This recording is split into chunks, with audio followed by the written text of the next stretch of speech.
Allez, Parashat Toldot. Voilà, on ne sait pas trop comment on va définir les choses, mais on va prendre dans les enseignements des Rebbeim, de la Kabbalah, du Zohar, et on va essayer de donner des choses qui nous semblent importantes, dans l'esprit de la Chassidut Chabad, évidemment. Voilà, le premier passouk, il est essentiel pour la paracha, puisqu'il définit tout le sens de la paracha, comme le dit le Rabbi dans les Dvar Malchut, essentiellement, ce qui est un enseignement des sages. Tout, Akol Oler Lefi Atchala. Il y a deux klalim. Akol Oler Lefi Atchala et Akol Oler Lefi Achitum. Tout va d'après le commencement et tout va d'après la fin, la signature qui est la fin. Le Chitum, auparavant, c'était comme un document officiel, il n'était valable que s'il y avait le sceau du roi, du ministre. Voilà. Donc le Chitum, c'est la lettre, elle est très bien, mais il faut à la fin signer. Mais le commencement va donner le nom de la paracha. Vous voyez? Veli Toldot Yitzhak ben Avraham, Avraham Olid et Yitzhak, la paracha s'appelle Toldot. Sous-entendu que la paracha est liée au sujet de Toldot, l'un des autres klalim, l'une des autres généralités du Rabbi dans les Dvar Malchut, c'est que le nom de la paracha, c'est tout le tochen de la paracha, c'est tout le sens donc de la paracha. C'est-à-dire que cette paracha, elle parle de Toldot. Voilà. Et Toldot, qu'est-ce que ça veut dire? Alors on traduit les Toldot, les enfantements, la continuité, les engendrements, les Bekitsur. Quand un homme se marie, il donne naissance à des Toldot. Des Toldot, c'est pas juste un enfant, c'est maintenant une descendance. Voilà. Comme dit le Rabbi, la richesse du peuple juif, ce n'est pas de la richesse qui se compte en argent, mais des fils et des filles qui, pendant des générations, vont travailler dans Torah et Mitzvot, vont servir Dieu dans Torah et Mitzvot, et ça c'est non seulement la fierté, mais le bonheur du peuple juif. Voilà. C'est-à-dire que d'un certain point de vue, ici on comprend bien qu'Avraham et Yitzhak, Sarah, évidemment, ne vivent pas pour eux-mêmes. Ils ne vivent pas pour eux-mêmes, ils vivent pour la descendance, pour ce qui va venir. Et là, évidemment, c'est essentiel. Donc le mot Toldot, il nous désigne qu'on a affaire ici à des âmes originelles qui sont le commencement d'une famille qui va devenir un peuple. Pour passer à la structure d'une famille qui va être les branches du peuple juif, ça va être Yaakov Avinu. Et pour arriver à Yaakov Avinu, dans notre paracha, alors on construit le commencement de tout ça. Le commencement, c'est que Vele Toldot Yitzhak ben Avraham Olid et Yitzhak. Donc si on résume, voilà, ce sont les Toldot de Yitzhak ben Avraham dont on parle ici. On verra que par la suite, dès qu'on veut dédier. Alors ce soir, on a dit qu'on dédiait le cours, vous m'avez dit Michel Tzipora. Michel Tzipora, Bat Yolande Esther. Bat Yolande Esther. Voilà, les Nun Nishmat, Bezrat Hashem qui reviennent très très vite, Betchiat HaMetim. Voilà, c'est ce qu'on souhaite. Donc maintenant ici, vous savez, quand on ne sait pas donc le nom de quelqu'un, on dira Ben Avraham pour un homme, ou Ben Sarah aussi. Ça dépend, la montée à la Torah, on dira le nom masculin, et pour la Refoua Shlema, d'après le Zohar, on dira le nom féminin, le nom de la mère. Voilà, et quand on ne sait pas, on est tous les enfants d'Abraham et de Sarah. Voilà, ici, le premier à être l'enfant d'Abraham et Sarah, c'est Yitzhak. Donc, Vele Toldot Yitzhak ben Avraham, donc jusque-là, sous-entendu de quoi on va parler? On va parler de Yitzhak ben Avraham. Yitzhak ben Avraham, donc on va parler de sa descendance à lui. Voilà. La descendance de Yitzhak, c'est cette descendance qui va construire le peuple juif dans une entité structurée par, on va dire, des kavim, des lignes d'influence. On vient de commencer le cours. Voilà. Donc en fait, on prend le premier passouk qui va donner le nom de la paracha, et d'après ça, on va comprendre ce que des textes nombreux comme le Zohar, la Kabbalah, les textes des sages vont nous rapporter, c'est-à-dire que ce passouk sous-entend beaucoup de choses. Voilà. A priori, la première réaction, c'est de dire qu'on est un petit peu étonné. De quoi?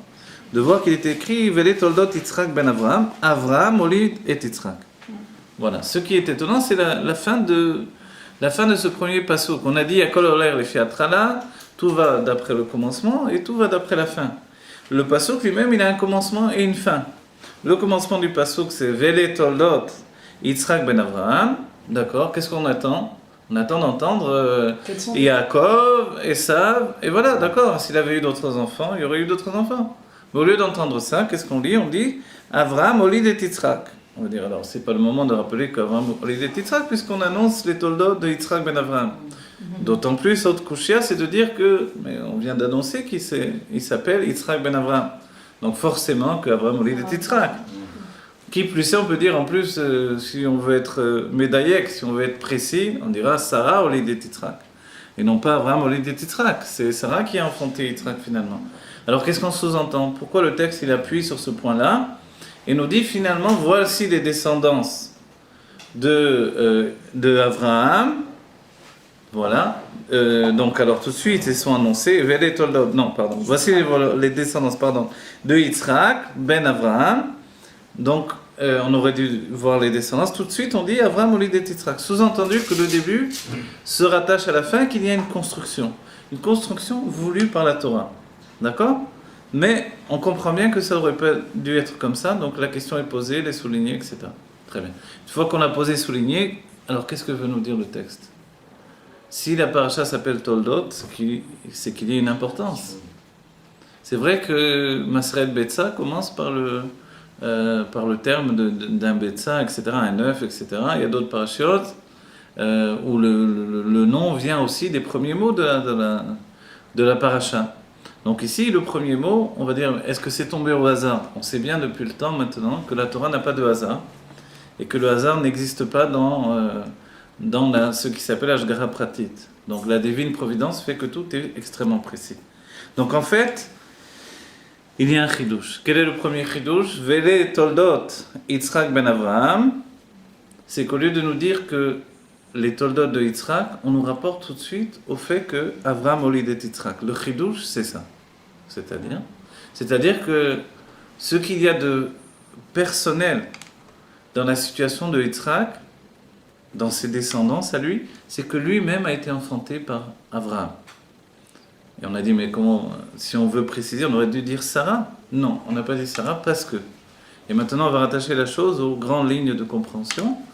On sait bien que toute chose dans le monde, toute chose, aussi bien les grandes choses que les petites choses, tout est dirigé par des lignes d'influence. Ces lignes d'influence, elles sont le chesed, la générosité, la gvura, la rigueur, et puis au milieu, il y a Tiferet, la tendance des deux.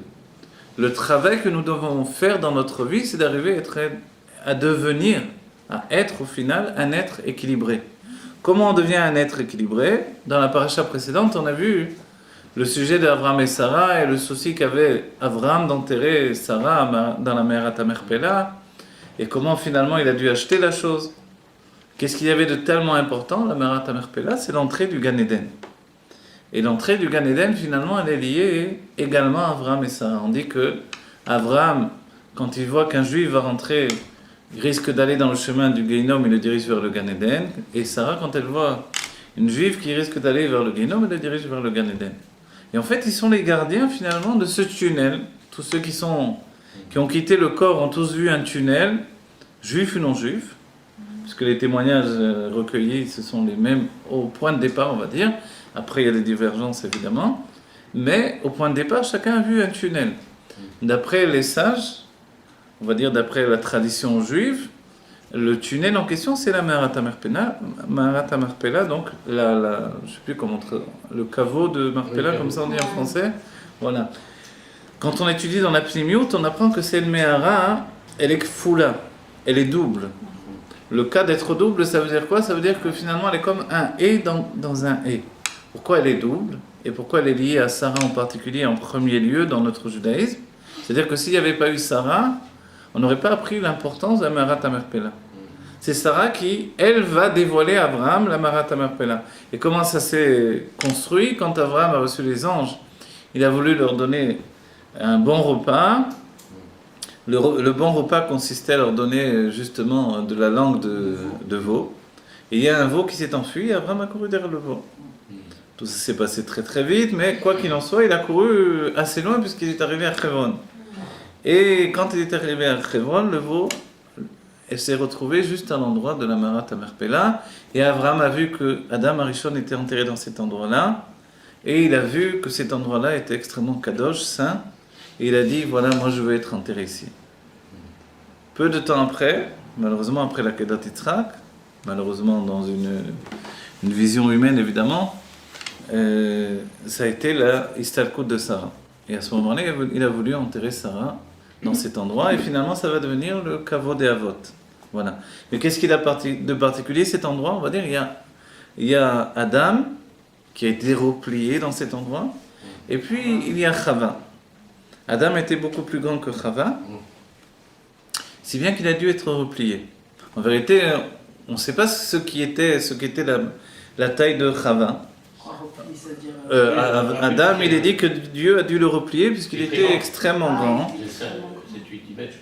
Il y a une image qui est donnée que sa tête frappait le soleil. Mais c'est vrai que le côté spirituel emportait sur le côté physique. Mais quoi qu'il en soit, dans les premières générations, le corps et l'âme étaient l'un à la ressemblance de l'autre, beaucoup plus, on va dire, de manière beaucoup plus poussée. Si bien que dans les autres générations, quand quelqu'un était grand, c'était pas forcément que son corps était géant. Vous voyez, quand son âme était grande. On verra chez Moshe, par exemple, qui mesurait 5 mètres de haut, d'après le Rashi, puisque quand Moshe a sauté pour tuer Og Melech HaBashan, il a sauté et puis il a atteint simplement la cheville ou le talon de Og, et le Rashi fait tout un calcul, et on apprend que Moshe mesurait 5 mètres de haut. Donc Moshe est grand spirituellement, c'est une âme du monde de Tohu, du monde qui a précédé le monde de Hatzilut, et physiquement il était grand. Sous-entendu que les autres âmes qui précédaient étaient aussi des âmes de Tohu, et physiquement c'était des âmes qui étaient dévoilées dans un corps qui était à l'image de l'âme. Comme finalement le corps et le vêtement Atzmi, on dira dans le terme de la Chassidut, il y a 2 sortes de vêtements, un vêtement qui n'est pas Atzmi, vous voyez, levush Atzmi, levush eno Atzmi. Atzmi, ça veut dire qu'il est essentiel, donc il est en osmose totalement avec ce qui s'habille au-dedans de lui. Ça, c'est le corps. Notre corps, il subit tous les changements de l'âme dans les moindres degrés de changement de l'âme.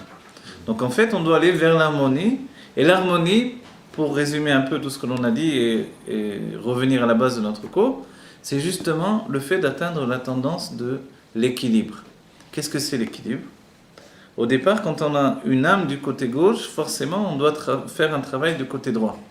Et quand on a une âme du côté droit, on doit faire un travail du côté gauche. Abraham, on verra que ses épreuves étaient des épreuves du côté gauche. C'est-à-dire, du côté gauche, c'était des épreuves de rigueur. C'était des épreuves qui ont demandé de lui une rigueur. Et finalement, dans la vie de tous les jours, ce qui n'est pas lié forcément à toutes les épreuves, mais qui est lié à son comportement dans la vie de tous les jours, quand il va devoir chasser Agar et son fils, on voit que c'est une épreuve telle qu'il ne peut pas. C'est contre sa conscience, c'est contre sa nature de chesed, de générosité. Et à quel degré est la générosité d'Abraham? On dit tous les jours dans notre tefila, c'est l'enseignement de l'Admor Zaken, nous disons Magen Avraham. Quand on dit Magen Avraham, on sous-entend, la plupart d'entre nous sans doute, enfin moi je pensais comme ça au départ, qu'il y a un bouclier d'Avraham. Voilà, notre bouclier c'est Avraham. En fait non, dit l'Admor Zaken, pas du tout. C'est Dieu qui met un bouclier à la générosité d'Avraham pour qu'elle ne soit pas nocive pour nous. Parce qu'Avraham a tellement de générosité qu'il accepte tout le monde, et pour lui, Ishmaël pouvait vivre éternellement devant lui.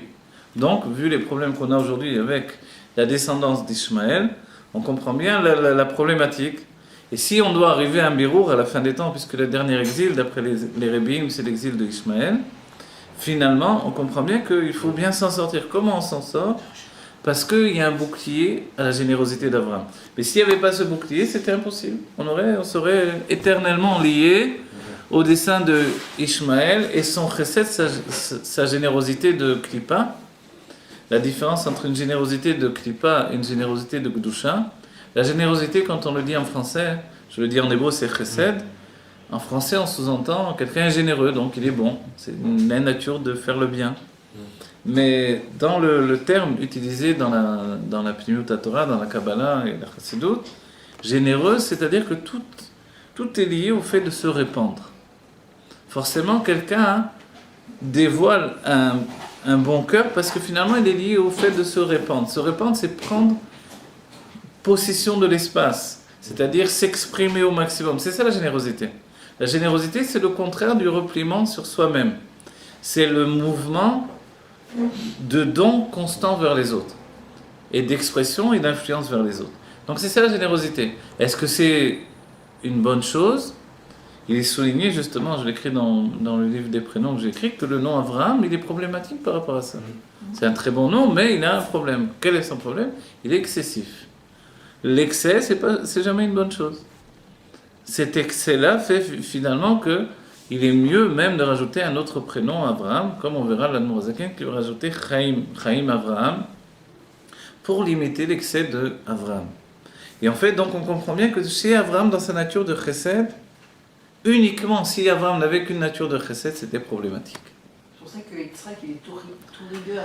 Alors voilà, d'un autre côté, on a la personnalité de Yitzhak qui est totalement l'inverse d'Avraham.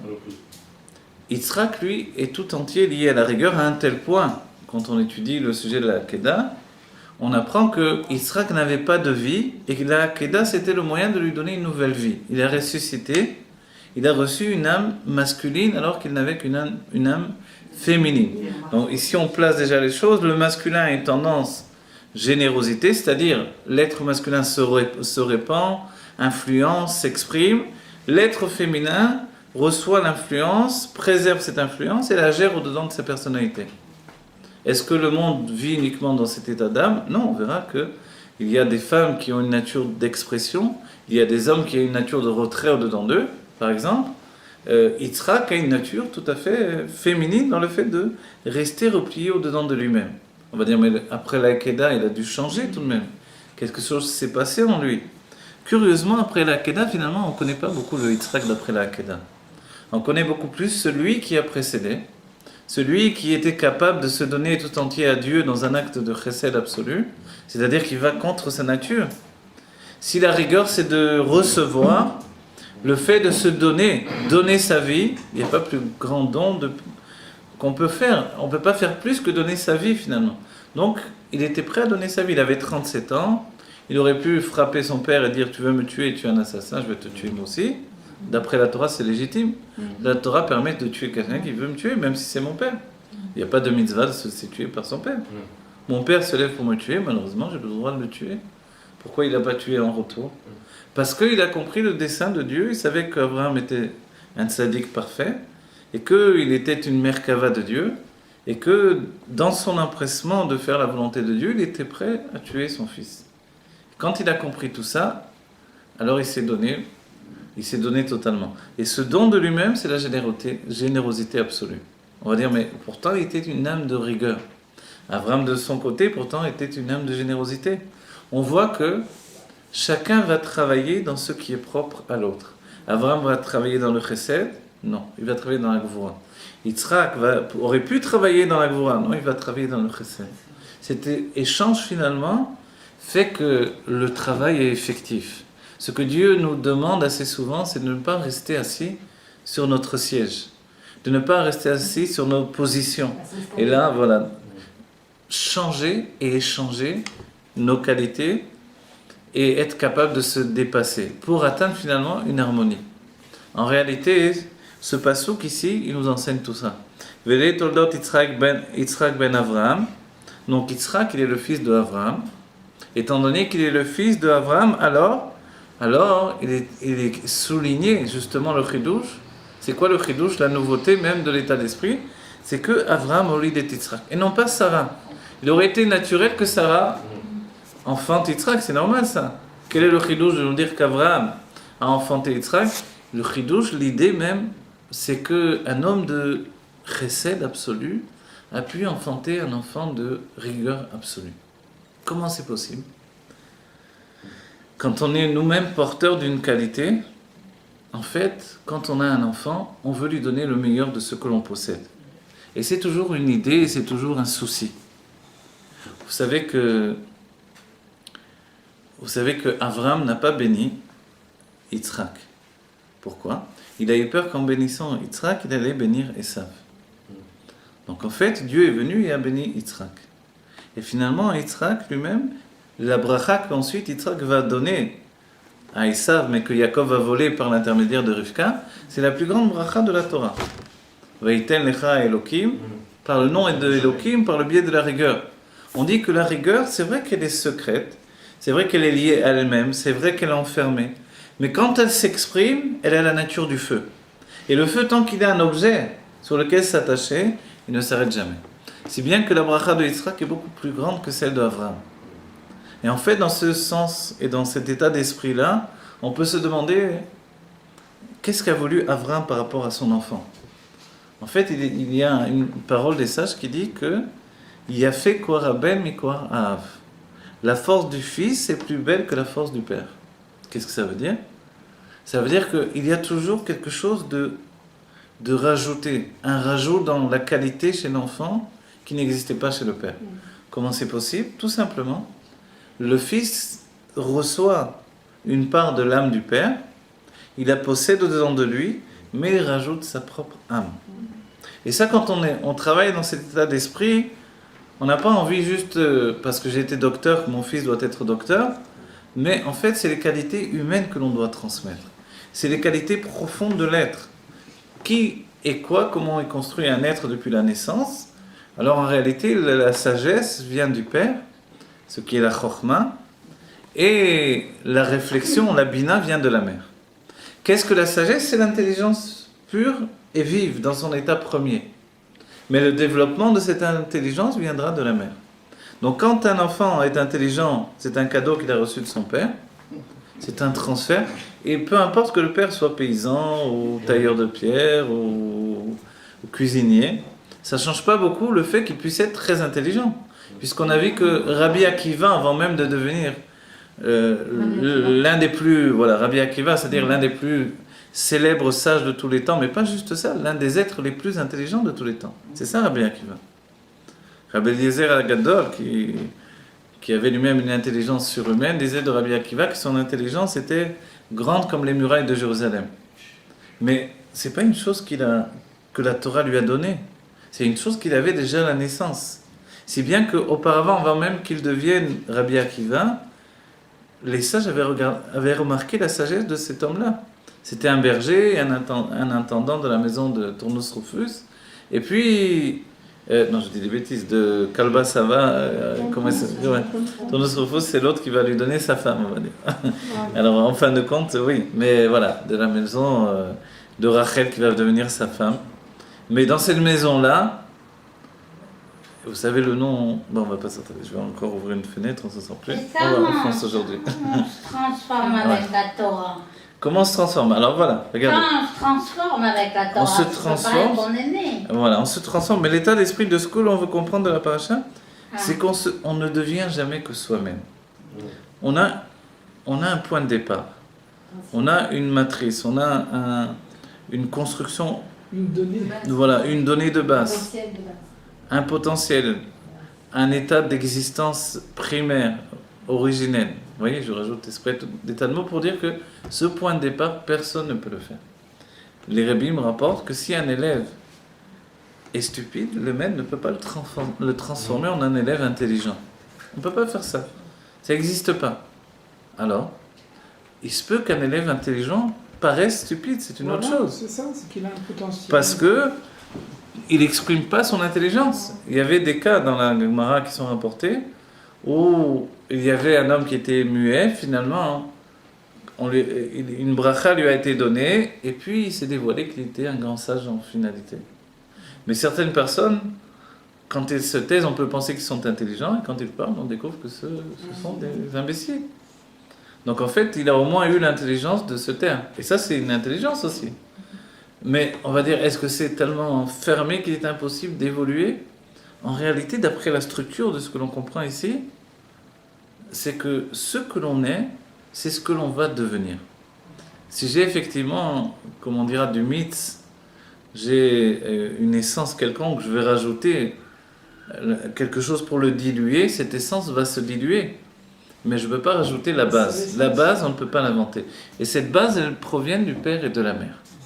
Voilà. Mais en réalité, ici, le chidouche, on va dire dans ce cas-là, pourquoi ne pas souligner l'apport de Sarah dans cette paracha?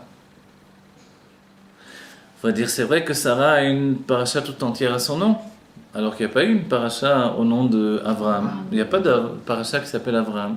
On peut dire, elle a eu son kavod, plus que ça, elle s'appelait Chaye Sarah, la vie de Sarah, la vie éternelle de Sarah, pour nous enseigner que le corps de Sarah est un corps éternel. Et puisqu'il représente le corps de tous les juifs, le corps du juif est éternel. C'est pas toujours ce que l'on voit de nos yeux, mais c'est ce qui est en fait dans la nature même du corps. Et là aussi, c'est pas quelque chose que l'on peut inventer. L'un des grands chidouches du Rabbi dans notre génération, c'est de nous dire que la Géoula est déjà là. Et le Rabbi nous souligne ce que les sages disaient déjà depuis toujours, c'est que Olam Haba, l'expression des sages, c'est Olam Shekvar Ba. Nous, on entend Olam Haba dans un futur, mais c'est une sorte de futur antérieur d'une certaine manière. C'est-à-dire une formulation passée qui se projette dans le futur. Voilà. Olam Shekvar Ba. C'est un monde qui est déjà venu. On va dire alors quoi? On a Fisfasno auto, on dirait en hébreu, on a perdu dans ce cas-là? Non. Mais comme il est déjà venu, on peut l'atteindre. On peut atteindre ce qui est déjà présent. Et c'est comme cela que, en réalité, le Rabbi nous dit que la Géoula est déjà là, et que la Gola, qui représente le nom donc de l'exil, finalement, quand on lui rajoute le Aleph de Alofo chez l'Olam, devient Géoula. Et ce Aleph, c'est la prise de conscience que Enod Milevado, il n'y a rien d'autre que Dieu. Quand l'on sait que Dieu se trouve dans le monde, il fait exister le monde, il est tout ce qui existe dans le monde, on comprend finalement que la Géoula est déjà là. Mais pour atteindre ce niveau-là, c'est vrai qu'il faut bousculer notre personnalité dans le sens, il faut aller au bout de soi-même. C'est ce que le Rabbi nous demande à chacun d'entre nous, d'aller au bout de nous-mêmes et d'utiliser ce que nous ont légué nos parents pour construire notre personnalité. Avraham, Olid et Yitzhak, c'est le chidouche de notre paracha. Que Avraham, qui est un être de chesed, et enfanté un être de Gvura, ça nous désigne bien qu'il n'a pas transmis à son fils sa nature. Il n'a pas transmis à son fils sa nature. Où est partie la nature? On va dire tivit, l'état naturel d'Avraham. Cette nature est partie dans Ishmaël. Mais qu'est-ce que Avraham aurait pu recommencer et transmettre? On peut se demander, mais est-ce qu'il avait vraiment la possibilité de le faire ou non? En réalité, quand on parle de tzadikim, de ce niveau-là, il y a même une faculté de transmission. Une faculté de mesurer non seulement l'effort que l'on fait pour transmettre quelque chose, mais de mesurer le don que l'on donne profondément. Même quand il s'agit d'un don qui est lié à la nefesh, à l'âme. Donc Avraham est confronté au fait de transmettre à son enfant à nouveau sa nature de générosité, comme dans Ishmaël, et ça devient une générosité excessive, ce que la Torah désignera comme une générosité de klipa, c'est-à-dire de se répandre à l'infini, et que même la rigueur est aussi une rigueur excessive. C'est-à-dire que Ishmaël tue comme il fait Achnasat Ochim en même temps. C'est pas une contradiction. Il n'y a pas de limite dans cette générosité qui n'a pas de frein, qui n'a pas de raisonnement en réalité. Il peut tuer et en même temps, voilà. En vérité, c'est vrai que malheureusement, on peut pas renier et on peut pas dénigrer le fait que chez l'arabe, il y a la nature dans le monde arabe, de Achnasat Ochim, qui vient de Avraham Avinu. Mais après, c'est vrai qu'il est capable de tuer son invité, tout simplement. Voilà. Parce que, voilà, cette nature-là de tuer, elle est pour lui dans un état de nature. Il y a l'état les sages nous diront, il a la nature de voler, puisque sa main est sur toute chose. La Torah dira, Yad Bakol ve Yad Kolbo. Il a la main sur tout, parce qu'il s'est répandu dans le monde entier. Ve Yad Kolbo, et tout le monde le gouverne. C'est vrai qu'il représente la main-d'œuvre du monde entier. Mais en même temps, on voit que ce chesed, il est nuisible au monde. Et c'est pour ça que Avraham prend la décision de transmettre à son fils Yitzhak, non pas sa nature, mais ce qu'il a obtenu par son travail personnel. Mais est-ce que c'est vraiment quelque chose qu'il lui a transmis ou c'est quelque chose qu'a développé Yitzhak? Parce que, en fait, comme la femme révèle un côté de l'homme, les enfants aussi révèlent un côté de chaque individu, de chaque... Alors voilà, c'est une bonne question que vous posez, c'est pour ça que la Torah nous répond, parce que nécessairement on a cette question. Puisqu'il y a un passage qui nous parle de ça, forcément, si on n'avait pas la question auparavant, on a atteint le stade de se poser la question. Vele tolot Yitzhak ben Avraham, bon d'accord, On attend donc les Toldot d'Yitzhak qui ne sont pas annoncés tout de suite. Et immédiatement, on entend Avraham Olid et Yitzhak. Qu'est-ce que ça sous-entend finalement? Que de la même manière que Avraham va enfanter Yitzhak, de cette manière-là, Yitzhak va donner naissance également lui, de son côté. C'est-à-dire que chez Avraham et chez Yitzhak, il y a deux manières d'enfanter. De la manière dont Yitzhak va être enfanté par Avraham et non pas par Sarah, parce que Sarah était liée à la rigueur comme Yitzhak, vous voyez? Donc ça n'aurait pas été un chidouche, ça n'aurait pas été une construction, ni un travail. Sarah n'aurait fait que enfanter un enfant d'après sa nature. Mais voilà que c'est Abraham qui enfante Yitzhak, et ça c'est une nouveauté. Cette nouveauté, c'est d'être capable de voir dans l'autre ce qui lui appartient. Aimer quelqu'un d'autre, non pas pour ce que je suis, mais pour ce qu'il est. C'est vrai que c'est le grand piège des parents, d'aimer leurs enfants. Vous entendez souvent, voilà, ah il ressemble à lui, ah il mange, il aime ça comme son père, ah il aime ça comme sa mère, ah il fait ça comme son grand-père. Hein. On n'arrête pas, des fois on se demande, et il fait quelque chose comme lui-même. Est-ce qu'il y a une seule chose qu'il fait comme lui-même? Voilà. Mais c'est vrai qu'on n'entend que ça tout le temps. Ah il fait ça, ah il aime ça comme son père, il aime ça. Donc en fait, le côté naturel est tellement présent que voilà, l'être est là, construit, et ça peut devenir un piège à double tranchant, aussi bien pour l'enfant, de vouloir absolument finalement ressembler à son père, si bien que même ceux qui n'aiment pas, il va s'obliger à l'aimer, il va aimer un aliment qu'il n'aime pas juste pour être comme son père, ou comme sa mère, etc. Et le père, lui, il va vouloir à tout prix que son fils soit comme lui. Et ce double piège-là, évidemment, c'est le piège de l'éducation, qui est une éducation de, on va dire dans les termes modernes, copier-coller. Le copier-coller, c'est ce qui tue l'individu.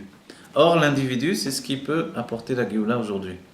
Et c'est pour ça que le Rabbi nous dit, il suffit que 1, 2 ou 3 s'entêtent, alors, et s'entêtent pour quoi faire? Pour apporter la Géoula. Puisque la dernière prophétie, c'est Iné Mashiach Ba. C'est vrai que ce n'est pas une prophétie à la manière des prophètes passés. C'est une prophétie moderne, extrêmement simple et joyeuse. Iné Mashiach Ba. Voilà, le Mashiach arrive. Voilà. Mais c'est une prophétie qui nous correspond, qui nous parle de manière généreuse. C'est une prophétie que on peut accepter de 7 à 77 ans, comme on dit. De tout petit à Iné Mashiach Ba. Voilà. Donc on attend cette prophétie, et en réalité, on a bien compris, puisque le Rabbi nous a enseigné que quelque chose qui n'est pas déjà là ne peut pas venir. Simplement, toute chose a besoin d'atteindre un système de dévoilement, c'est-à-dire, dans les termes de la Kabbalah, d'atteindre sa maturité. La maturité de Avraham, c'est d'être capable de se construire dans la rigueur et d'enfanter un enfant, non pas dans sa nature de générosité, mais de donner à son enfant le meilleur de lui-même, c'est-à-dire son travail. Donc il transmet à son fils finalement ce qui est la fin de lui-même. Vous savez d'où on apprend ça en réalité? On apprend également d'Akadosh Baruch Hu. Quand Akadosh Baruch Hu va créer Adam Arishon, plus spécifiquement on va dire il va façonner Adam Arishon, il va prendre la terre et il va façonner l'image de Adam Arishon, et ensuite il va faire pénétrer dans Adam Arishon un peu de son être, le plus profond de son être, pas comme ce qui va sortir du souffle d'une personne quand nous parlons, ça peut être superficiel, mais comme quand on souffle, que l'on gonfle un ballon, on est obligé de sortir tout ce qu'il y a, en hébreu on dira le kishke, ce qu'il y a dans mon estomac comme ça, je vais sortir, et maintenant c'est tellement profond que j'ai la tête qui me tourne quand je gonfle trop un ballon pendant trop longtemps, etc. Donc en fait, c'est venu de quelque chose de profond. Comme ça, Dieu a donné quelque chose de profond qui va aboutir à un homme. Mais on dit que comment il a créé l'homme? Avec ses mains. On va dire, première nouvelle, Dieu a des mains. Alors on sait bien que Dieu n'a pas de mains. La traduction dans les mondes divins, on nous dit les mains de Dieu, ce sont les sentiments. Ce que l'on peut observer, c'est que le corps de l'homme, dans la Kabbalah, il est dit qu'il avait un corps qui était fait d'ongles. Or, dans les mains, finalement, le dernier point des mains, le dernier niveau, ce sont les ongles. Si on prend le pshat, le sens simple des choses, puisque Dieu va faire Adam Arishon avec ses mains, alors il va lui transmettre le dernier niveau de ce qu'il est. C'est-à-dire que les ongles de Dieu vont devenir le corps, l'enveloppe corporelle de l'homme. C'est une image, mais c'est une image qui est essentielle. Pourquoi? On dira que la force des pieds de la mère vont donner la force du cerveau de l'enfant. Et ainsi de suite, en fait, jusqu'à la manière dont sont enterrés les avot dans la Merat HaMarpela, les imaot sont toujours au-dessus des avot parce qu'elles étaient plus élevées. Elles correspondaient déjà à un niveau de Géoula, de l'Atid Lavo, et les pieds des imaot se trouvent au-dessus des têtes des avot. Comme ça, ils sont enterrés dans la Merat HaMarpela. Donc en fait, on comprend bien que le dernier niveau du Elion, du niveau supérieur, devient le premier niveau du niveau inférieur. Vous voyez ? C'est les ongles qui représentent les sentiments ou c'est... Non, ce sont les mains qui représentent les sentiments, mais le dernier niveau, ça devient le premier niveau. On va donner une autre expression au niveau de l'âme, on va dire ça c'est au niveau du corps. C'est une image évidemment, mais une image qui a une intention. C'est-à-dire que Dieu, quand il nous donne une image, il veut nous éduquer également. Et dans l'éducation de cette image, on nous dit que ce qui correspond à l'âme, donc l'âme du premier homme, c'était une âme juive uniquement. Et ensuite, par le biais de la fusion du Nachash et de Chava, il y a eu également les âmes des Goïm. C'est-à-dire, ça représente quoi ? Le fait que l'âme juive puisse se perdre dans le monde des Goïm. Ça représente ça, vous voyez ? Et qu'il faille faire un birou pour la ramener à son état de pureté originelle. Donc en fait, c'est ça, la faute de Adam Arishon dans les âmes, on va dire. Mais maintenant, l'âme de l'homme, d'où est-ce qu'elle provient ? On explique qu'il y a la Yechida chez Banefesh, qui est le niveau le plus élevé de l'âme, mais la Yechida n'est pas l'essence de l'âme. Le niveau le plus élevé de l'âme, on dit que c'est le Nitzotz, an aboré chez Naasta Nivra. C'est l'étincelle du Créateur qui s'est faite créature. Vous voyez ce que ça veut dire ? Et ça, c'est dans l'âme du juif. Voilà, ça c'est dans l'âme du juif. L'étincelle du Créateur qui devient une créature, c'est l'image finalement de l'âme qui se construit dans l'être. C'est-à-dire que c'est l'âme essentielle. Qu'est-ce que c'est cette âme-là ? C'est un lien ininterrompu entre Dieu et l'homme. Quand les non-juifs ont voulu représenter, que Dieu préserve, mais ça a été fait, Dieu qui transmet la vie à l'homme, ils l'ont représenté par le fait du doigt qui touche et qui transmet la vie. Sous-entendu, en fait, d'une manière ou d'une autre, d'une étude approfondie ou non, quoi qu'il en soit, l'idée de la main est finalement le doigt avec l'ongle qui va transmettre la vie. Vous voyez ? C'est l'image représentée par Michel-Ange dans... Voilà. Mais cette idée-là... E.T. des extraterrestres, E.T.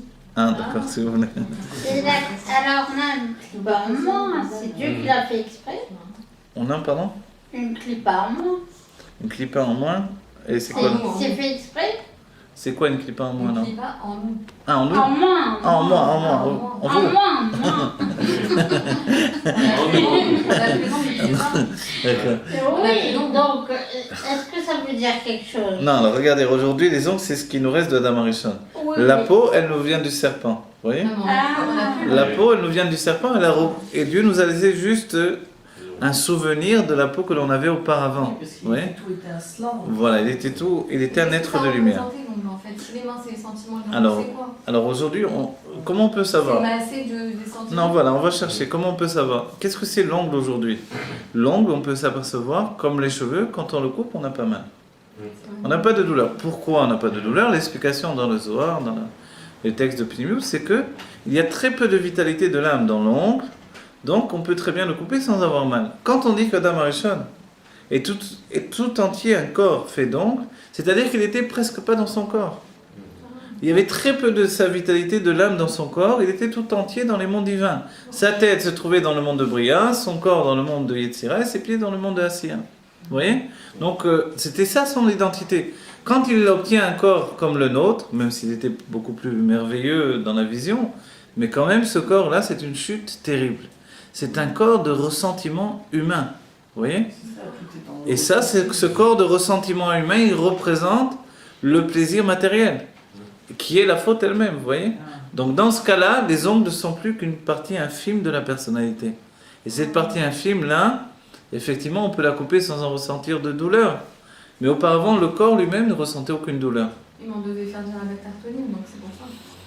Effectivement, c'est une raison, bien sûr, c'est pas juste une erreur de parcours, etc. Dieu, il n'a pas d'erreur de parcours, il y avait une intention profonde dans tout ça, le fait que l'on devienne un Baal Tshuva, qu'Adam Arishon était un tzaddik, qu'il passe au stade de Baal Tshuva, le fait qu'il commence un travail personnel, alors qu'il n'avait pas de travail forcément, Mais tout ça, ça a été dirigé vers une même finalité, apporter un équilibre au monde. Un équilibre dans un monde qui était excessif. Comment le monde était excessif? Dans le même état d'esprit que notre paracha, il y avait d'un côté la Kedusha, Adam Arishon dans le Gan Eden, évidemment il n'y avait pas de mal, c'était un monde parfait, et d'un autre côté il y avait tout en dessous du monde de Asiya, ce qui s'appelle les Shalosh Klipot Atmeot, les 3 écorces d'impureté. Mais c'était totalement séparé. Le seul lien établi entre les deux, c'est ce qui s'appelle le Da'at. Le Da'at, Adam Arishon n'avait qu'un Da'at de Kedusha, un Da'at, une conscience divine uniquement. Il n'avait pas cette conscience humaine que nous avons nous. Qu'est-ce que la conscience humaine? C'est la conscience qui permet de savoir le bien et le mal. Et c'est vrai que le Nachash a joué sur ce point-là. C'est-à-dire, il a dit que Dieu ne veut pas que vous mangiez du Etzadat Tovera, de manière à ce que vous n'ayez pas de date comme les anges qui ont ce date de Tovera. Et comme Adam Arishon savait qu'effectivement les anges avaient ce date-là, alors finalement tout ça, ça a été dans un même sens. Ce que le Nachash n'avait pas précisé, c'est que chez les anges, le mal et le bien sont séparés. C'est-à-dire les anges ont une vision, ils savent que le mal se trouve là-bas, dans les Shalosh Klipot Atmeot, mais eux ils vivent dans le bien, ils n'ont pas d'accès au mal. En définitive, il y aura des anges du mal et des anges du bien, mais cette conscience, c'est quelque chose de séparé. Les anges du mal, c'est ceux qui colportent, non? C'est pas forcément. Mais c'est des anges. Alors, ce sont des anges, absolument, mais il y a des anges du mal, des anges destructeurs, qui sont aussi créés par nos mauvaises actions, nos mauvaises pensées, nos mauvais sentiments. Il y a aussi. Non, bien sûr, c'est Hachem qui crée à travers notre expression. Rien ne peut exister sans Hachem de toutes les manières. Donc, c'est une intention divine qui est le bien, qui est le mal. C'est le travail du monde. Les anges destructeurs, c'est nous qui les créons, mais d'un point de vue, on va dire, de responsabilité humaine, c'est nous qui les créons. Dans un point de vue de responsabilité globale beaucoup plus grande, de toute façon, c'est même Dieu qui crée notre Yetzirah. On peut très bien, à un moment ou à un autre, il est écrit. Il n'est pas créé par nous, c'est voilà, il est créé par Dieu, et puis il s'appelle le Yetzirah. Il y a des points où le Tanya définira que l'ange de la mort, il est le Yetzirah, il est tout. Toute cette lignée de mal, c'est lui, quoi. Le Rabbi, dans une sikha, nous dit, est-ce que le mal n'est pas véritable dans la sensation? On dit non, le Rabbi nous dit non. Le combat est engagé avec du mal qui est un mal véritable. Malgré que ce mal n'existe pas, c'est ce qu'on étudie dans la Skala, dans la Chassidut. Il n'existe que dans la conscience de l'homme, mais il n'existe pas comme un objet véritable. C'est pour ça que quelqu'un qui est capable de faire du mal peut faire tchouva, peut revenir sur ses actes et faire du bien. Même un bourreau peut devenir un sauveteur. Et on a vu plus d'une fois que les bourreaux sont devenus les sauveteurs. Et puis, combien de fois finalement, des gens qui paraissaient être des bandits ont été des gens plus louables et plus, on va dire, qui ont porté plus de sauvegarde à d'autres personnes que des gens respectables. Ceux qui ont vendu les Juifs en France et dans tous les pays d'Europe, c'était des gens respectables, des gens bien pensants, les bourgeois, etc. Mais souvent des bandits sont rentrés dans la résistance et ont sauvé des Juifs, etc. Ouais. Donc les choses s'inversent en vérité. Les choses s'inversent parce que finalement, il y a des tendances dans l'âme. Et peu importe ce que l'on fait, mais à un moment, la tendance va se préciser. C'est ce que Dieu attend de chacun d'entre nous. Dieu attend que l'on se construise et que le devenir, ce soit le devenir du meilleur qui est en nous.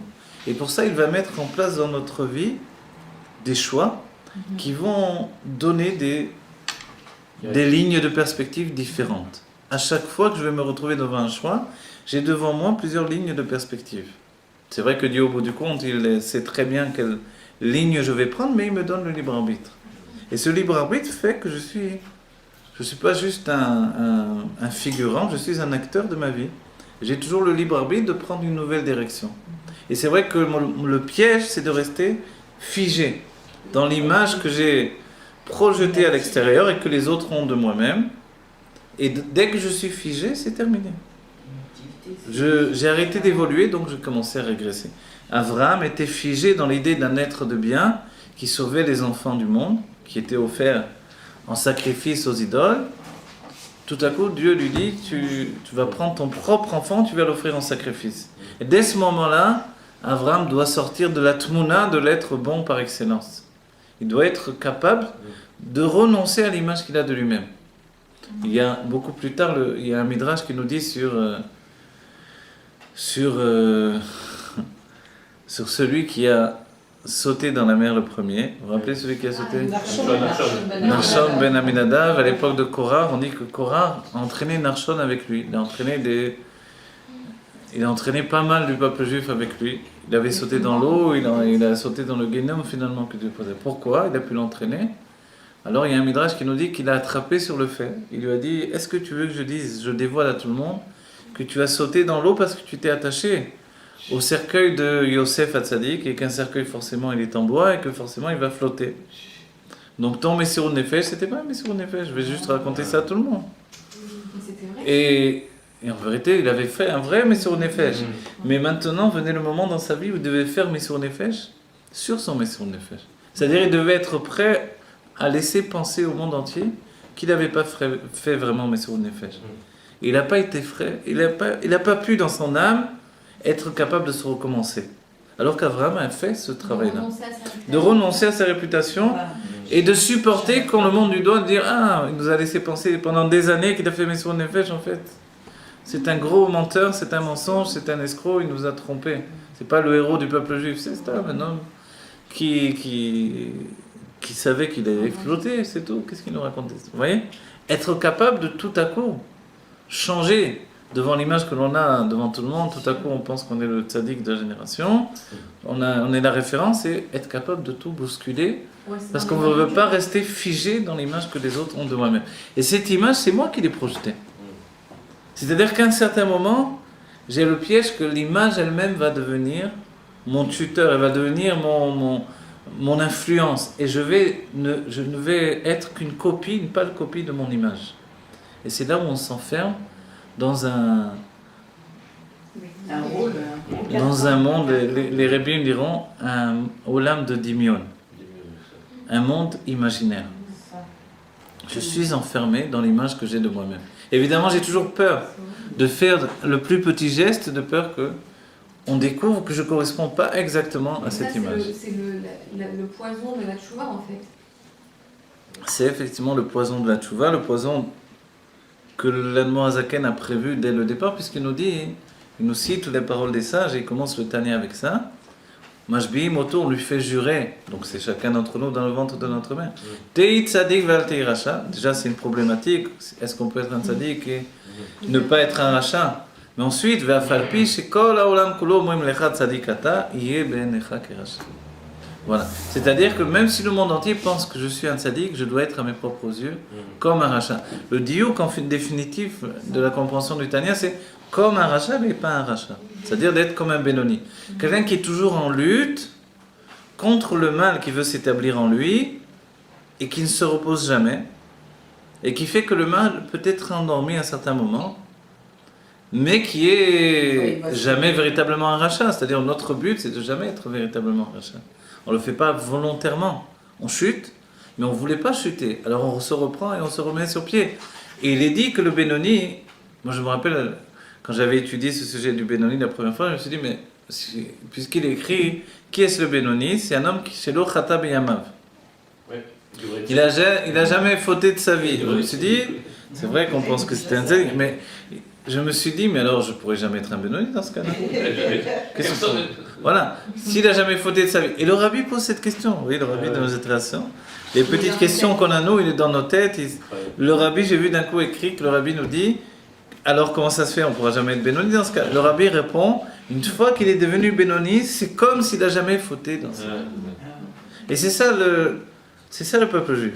C'est-à-dire que quand quelqu'un, le rav de la Choule ici, à Beth Ami, rapportait qu'il avait vu quelqu'un avec qui il avait étudié en yeshiva, qui se comportait très mal en yeshiva, et puis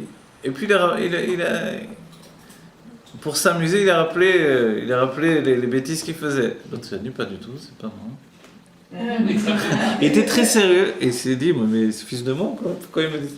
Et en fait, après coup, il a réfléchi, il a dit, mais il a raison. Quand on a fait tchouva, c'est plus nous, c'est comme si c'était quelqu'un d'autre. Donc on ne doit pas être remède sur cette situation et on ne doit pas rappeler à quelqu'un ce qu'il a fait. Bon, comme c'était des choses de jeunesse, il a rappelé en rigolant. Mais pour la personne, non, pas du tout, j'ai jamais...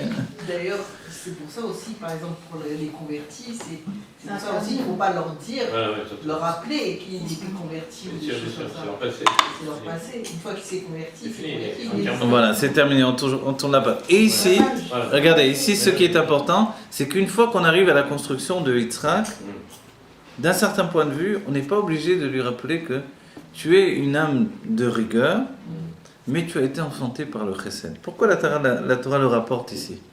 Parce qu'il y a un vrai chidouche. Le chidouche, c'est que quand j'ai une âme dans une tendance, c'est que je suis capable de donner à l'autre une autre chose que ce que je suis, c'est que je suis capable finalement de donner le meilleur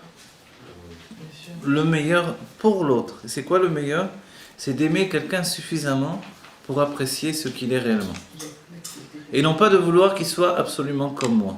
Et c'est pour ça que la Torah nous le signale ici. C'est vrai qu'il y a d'autres explications, etc. Shivim panim la Torah.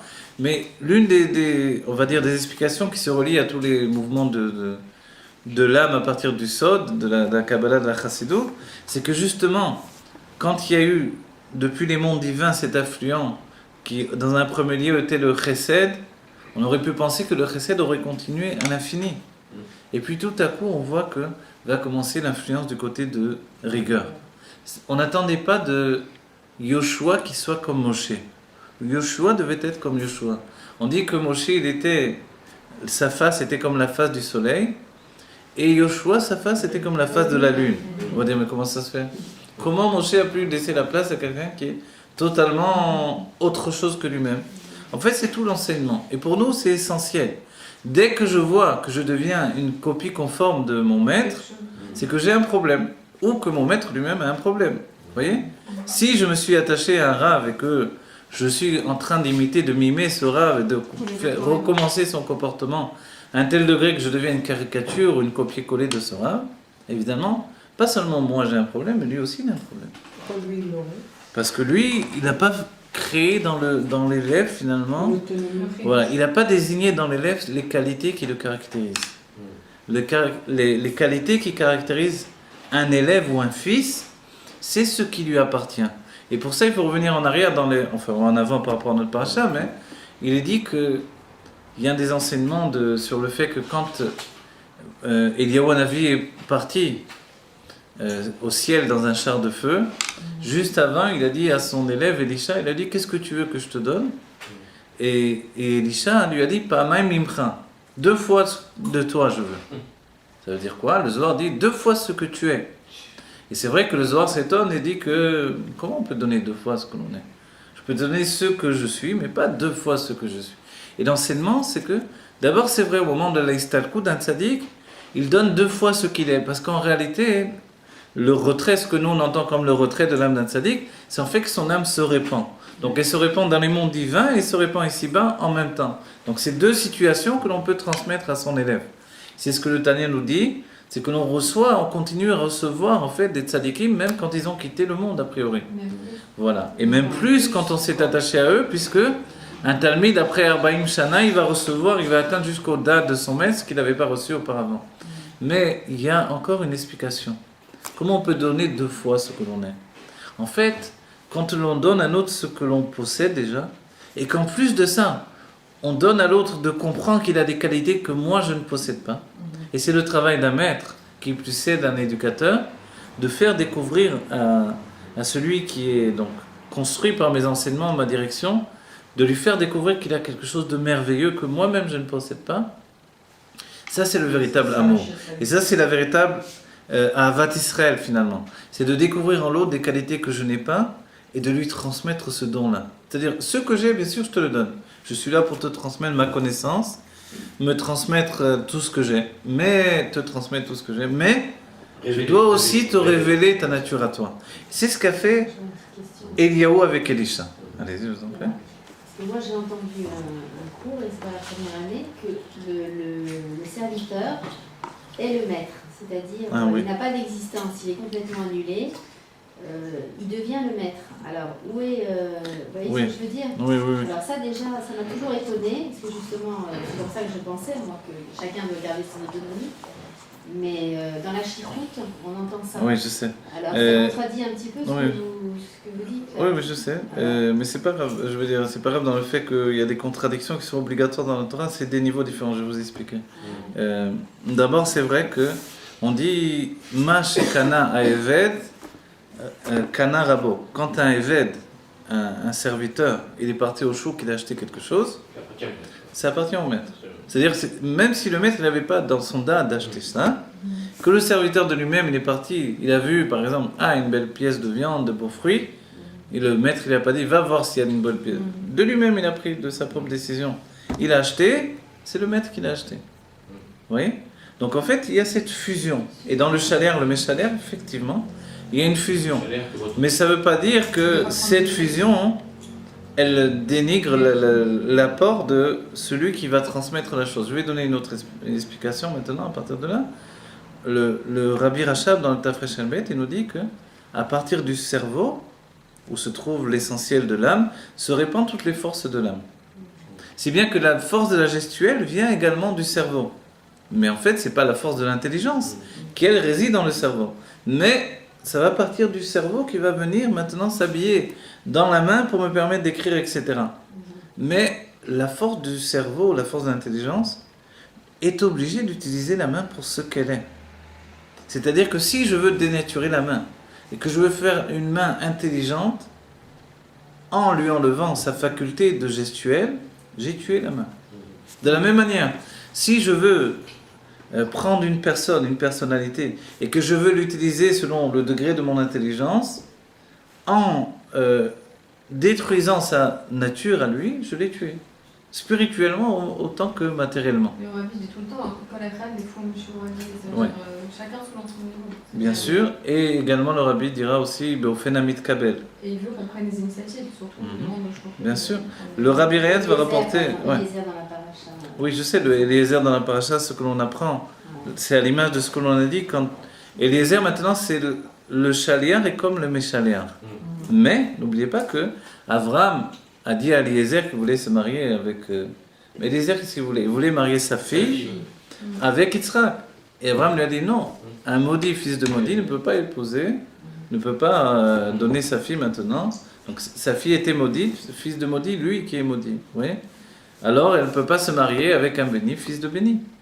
Pourquoi? Vous savez pourquoi? Parce que on a parlé ce Shabbat avec Menachem Atlan, et ça vient du fait de la bracha que Noach a donnée à ses enfants. Vous voyez? Si on vient de Canaan, on est maudit, fils de maudit finalement. Vous voyez? Voilà, il y a une malédiction qui vient de Canaan, tandis que Abraham venait de Shem, qui lui a été béni par son père. Vous voyez? C'est dans cet état d'esprit, dans le sens simple tout au moins des choses. Donc Eliezer ne pouvait pas, avec tout le fait qu'il était la main de son maître, il a reçu même toute la richesse de Yitzhak ou d'Abraham pour représenter son maître, mais dès qu'il arrive chez Lavan, qu'est-ce qu'il dit? Il dit Eved Avraham Anochi. Moi je suis le serviteur d'Abraham. On aurait dit, qu'est-ce qu'il aurait fallu lui dire? Mais attends, ne dis pas ça. Pourquoi tu dis ça maintenant? Puisque le chalaire est comme le méchaléa, ne va pas dire je suis le Eved d'Abraham. Dit je suis Abraham. Hein, il aurait dû dire je suis Abraham. Directement, alors qu'ils l'ont vu, ils l'ont pris pour Abraham en réalité. Ils ont vu le kavod, ils ont vu la beauté. Il est dit que Eliezer, il était comme 100 hommes, pas un homme. Quand Abraham est parti en guerre contre les rois, on dit qu'il est parti avec 100 hommes avec lui. On va dire oui, c'était qui ces hommes, ces guerriers? On dit c'était Eliezer. Ah bon, Eliezer, mais c'est un... Il était comme 100 hommes. Après, voilà, il représentait, c'était pas une petite mesure. Il va revenir dans des Gilgulim jusqu'à arriver dans des tzadikim extrêmement élevés. Parce qu'il a extrêmement souffert du fait d'être rejeté. Mais Abraham ne l'a pas rejeté pour le rejeter. Ça s'appelle Smol Docha Veyemin Mekarevet. Là aussi, on le voit dans l'enseignement. Vous connaissez cet enseignement-là? La gauche, elle repousse, et la droite, elle rapproche. Abraham ne l'a pas repoussé de la main droite. Il a repoussé de la main gauche, qui n'est pas sa main à lui. Et il a rapproché de la main droite. Comment il a repoussé? Pourquoi? Quand il est arrivé au moment de la Keda, vous vous rappelez? Il a dit Shvu po im hachamor, vani ve'anar nelechat ko, venashuva alechem. Alors, restez ici avec le chamor, avec à qui il a parlé, à Ishmaël et à Eliezer. Eliezer, quand il a entendu ça, il s'est senti. Ouais, il parlait de lui. Il parlait de lui. Restez avec le chamor et moi je vais aller avec le jeune homme, avec Yitzhak. C'est-à-dire, il a demandé, est-ce que vous voyez la colonne de nuée là-bas? Ils n'ont pas vu. Ils n'ont pas vu. Il a dit, d'accord, alors restez ici avec le chamor, avec le chomer, la matérialité. Le chamor, c'est l'âne en hébreu, et l'âne, le chamor, c'est la même étymologie que chomer, la matérialité. Vous n'êtes pas capable de voir la spiritualité, restez avec la matérialité. Nous, on va aller là-bas avec mon fils, qui voyait lui aussi la chose, et après on reviendra. Donc en fait, il a chuté, il s'est senti humilié profondément dans son âme. Et de cette manière-là, Abraham lui a donné le goût de revenir, de se mettre en avant dans la Kedusha et d'avancer. Et dans les vies qui vont suivre, il va devenir même un des rois d'Israël, il va devenir un des princes dans une génération, il va devenir à la finalité, vous voyez, il va devenir, comment il s'appelle, Rabbi Moshe Cordovero en réalité, en finalité, qui lui va préparer l'époque du Harizal, c'est pas rien, et entre-temps il est revenu dans des tas de tzadikim. Donc en fait, le fait de repousser quelqu'un pour éveiller en lui le désir de revenir, ça c'est un travail qu'Abraham était capable de faire finalement. Il a fait de pleine conscience, il a fait pour donner à Eliezer de révéler le meilleur qui est en lui. Vous voyez? Mais en quoi Eliezer il est resté lui-même dans... On voit sa personnalité dans la paracha. Alors voilà, dans la paracha précédente, malgré qu'il était donc effectivement le chaliar, toute la question, est-ce que le rabbi dans le Dvar Malchut nous dit est-ce que c'était un chatran ou un chaliar? C'est la grande question. Et finalement, le rabbi nous le dévoile comme un chaliar. Mais c'est vrai que ce chaliar-là, il est capable finalement au lieu de dire moi je suis Abraham. Et ils ont cru que c'était Abraham, c'était sûr, vu le kavod qu'il avait, la richesse qu'il apportait avec lui, il apparaissait comme un roi. Donc c'était toute l'image que l'on avait d'Abraham. Il a dit Eved Abraham Anochi, direct. Il n'a pas laissé un seul instant laisser croire qu'il était Abraham. Donc dès qu'il a installé cette chose-là, ça nous indique que nous aussi, finalement, c'est vrai qu'on a une faculté de construire, et qu'un chaliar peut construire des édifices, mais entre lui et lui, il ne doit jamais oublier le commencement du Tanya. Afalpi shekol haolam kulo omrim lecha tzadikata yeh benecha keracha. Sois tes yeux comme un rachat. C'est vrai, c'est pas véritablement un rachat, mais comme un rachat. C'est-à-dire que, même si je me considère comme un Benoni, je sais que je ne suis pas un tzaddik. Et le tzaddik, il faut, dans la chassidut rabbah, on ne se verse pas on ne se leurre pas, comme on dit. On sait très bien où on en est. Il y a Zera Adam, Zera Behema. Zera Adam, ce sont les âmes de Bria et de Tsira Siya, les mondes de la séparation, qui sont appelés les mondes de la mort. Et Zera... Ça, c'est Zera Behema, j'ai bien dit, je me suis trompé peut-être. Zera Behema. Et Zera Adam, c'est le monde de Hatzilut. Et là, Hatzilut, c'est Etzlo Vekarov. C'est proche de Dieu, c'est la noblesse d'un certain point de vue en hébreu. Même si on est le chaliar du maître, Oui. on doit, pour ne pas tomber dans les clipotes et dans les diminunotes, Et Shav, voilà, oui. on doit garder en tête qu'on est juste le chaliar du... Voilà, exactement. Le chaliar du Méchaliar. Dès que l'on a un seul instant oublié qu'on est juste le chaliar du Méchaliar, même si on fonctionne comme Eliezer, qui est capable d'être fort, comme 100 personnes à la fois, et de dévoiler toute la force, par exemple du chassid, qui dévoile toute la force du rabbi et qui fait des choses effectives. Mais entre lui et lui-même, face aux autres, il ne doit pas oublier. Et le piège, c'est toujours le reflet, le hors choser. C'est-à-dire comme l'autre me renvoie toujours l'image que j'ai de moi-même, je peux m'enfermer dans cette image. Et dès que je me suis enfermé dans cette image, je suis coincé dans le monde du dimion. Et de là, forcément, je peux être juste enfermé dans ce que je suis au lieu d'évoluer constamment. Pour évoluer, Dieu va me donner une épreuve à un moment ou un autre de ma vie. Face à cette épreuve, je dois choisir. Est-ce que je vais rester celui qui a été le héros d'Israël qui a sauté dans la mer avant tout le monde? Ou est-ce que je me suis approché? Ou voilà, où est-ce que je vais... C'est vrai, j'ai sauté en vérité, je savais bien que le cercueil flottait, mais j'ai pas fait de calcul par rapport à ça. Ah, tu savais qu'il flottait, mais tu as sauté avec ça, c'était ton intention. Bon, être capable de laisser dire à tout le monde que je suis un rachat, etc., etc. N'oublions pas toujours David Améler. David Améler a fait tchouva toute sa vie pour une faute qu'il n'avait pas fait. Sa faute était autre que la faute qu'on a pensée. Sa faute a été de ne pas tuer. Le Zohar l'explique clairement. Il aurait dû tuer immédiatement Uri, Oui, parce qu'il avait manqué de respect au roi, il a fait un calcul, David. Il s'est dit, si je le tue immédiatement, ils vont dire, ah, tu l'as tué pour prendre sa femme. Il a dit, non, je vais l'envoyer sur le front. S'il meurt, c'est que Dieu a décidé qu'il meure. Je le mets dans les premières lignes, je le mets dans les mains de Dieu. Et Dieu va lui dire, ah, voilà, par le biais de Nathan Hanavi. En fait, il comprend bien après coup, quand il dit, Khatati Lachem, j'ai fauté devant Dieu. Ma faute, c'est pas de l'avoir mis dans. Ma faute, c'est pas de l'avoir même. Le roi, il fait ce qu'il veut en réalité. Il peut l'envoyer en première ligne s'il a décidé, peu importe. Sa faute, c'est de ne pas l'avoir tué lui-même de sa propre main. Immédiatement. Il m'a manqué de respect, maintenant on le tue directement. Peu importe qui c'est, quoi c'est, ce que les gens vont penser. En réalité, comme il a fait un calcul, alors c'est ce calcul qui a été finalement la conséquence de son geste. Les gens ont finalement pensé ce qu'il avait peur qu'ils pensent. Donc exactement la même chose. Et voilà pourquoi David... En fait, David donc a fait tchouva sur la faute que les autres pensaient qu'il faisait. Tout le monde pensait qu'il faisait tchouva sur la faute d'avoir tué Uri, mais il n'a pas fait tchouva sur ça. Il a fait tchouva sur le fait qu'il n'a pas tué en réalité. Le contraire de ce que les autres pensaient, vous voyez. Mais en réalité, aux yeux de chacun, tout le monde jusqu'à aujourd'hui, même des rabbinim, vont enseigner de manière grossière que... Pardon ? La Torah nous dit quand même que c'est une erreur de penser qu'il a fauté. Oui, la Torah de Maseret Brachon nous dit Mishomer chez David Chata eno ela toé. Donc voilà, celui qui pense qu'il a fauté, il se trompe. Donc il n'a pas fauté. Pour quelle raison il fait tchouva dans ce cas-là? Il a fait tchouva parce que tout le monde a pensé qu'il a Parce qu'aux yeux fauté. des autres, il Voilà. était coupable. C'est-à-dire que la tchouva par rapport à Dieu, c'est pas la même tchouva qu'il devait faire par rapport aux autres. Donc il a fait une tchouva, c'est pour ça que le Tanya nous dit, sur le biais de Vechatati Negdi Tamid, et ma faute est devant moi toujours, elle n'est pas en moi, elle est devant moi. Je la mets devant mes yeux pour faire tchouva. C'est-à-dire que cette faute, je la mets devant mes yeux, mais le fait que j'ai tué Uri, c'est pas du tout une faute. Tout le monde pense que c'est ma faute, pas du tout, ils ont rien compris. Voilà.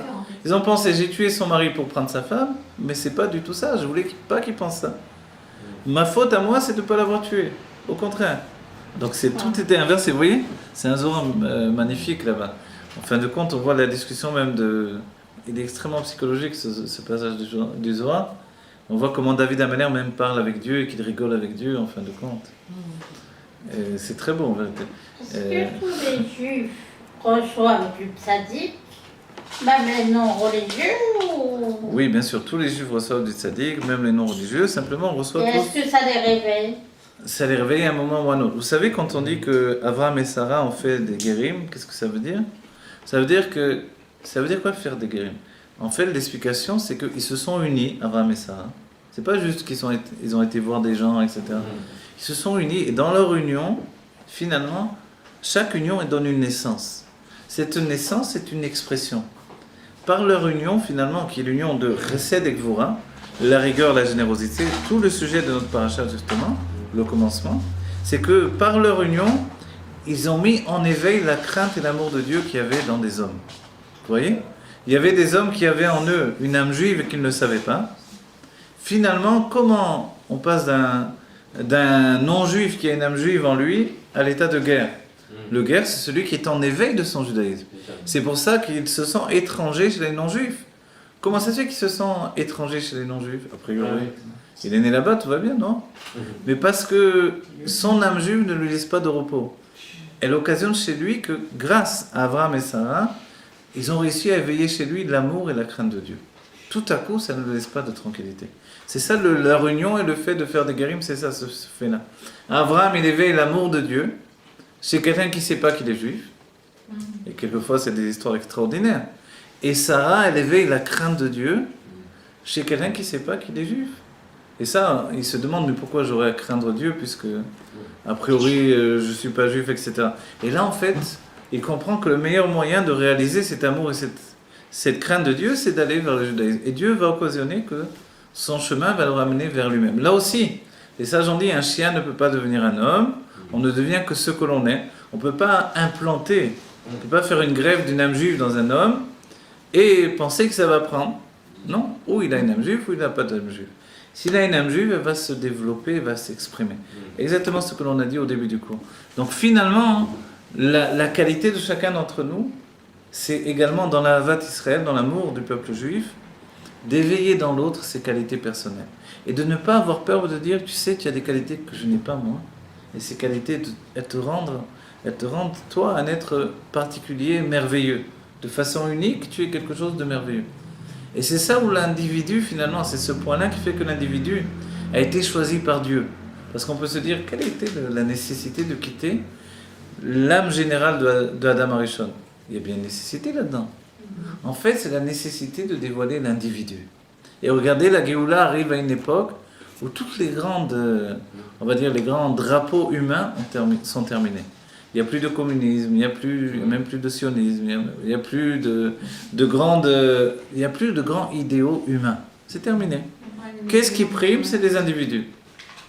Que ce soit dans les mouvements artistiques, que ce soit les mouvements culturels, qu'est-ce qui intéresse les gens? Ce sont les individus. Vous voyez? Même quand on regarde dans le monde de la peinture, par exemple, les peintres qui font des autoportraits à répétition, ça intéresse tout le monde. Parce que finalement, l'individu, c'est ce qui intéresse l'humanité aujourd'hui. Donc en fait, cet individu, pourquoi? Sauf Maaseh b'Machshavat Trila, Neut Sofan Betrilatan, Betrilatan Besofan. Au commencement, Dieu avait déjà l'intention d'apporter la finalité. C'est l'une des choses que le Nachash fait comprendre à Adam Arishon. Tu es un état général, mais tu n'as pas de personnalité individuelle. Donc, tu es en fait inintéressant pour Dieu. C'est ce que dit le Nachash de plusieurs formulations à Adam Arishon.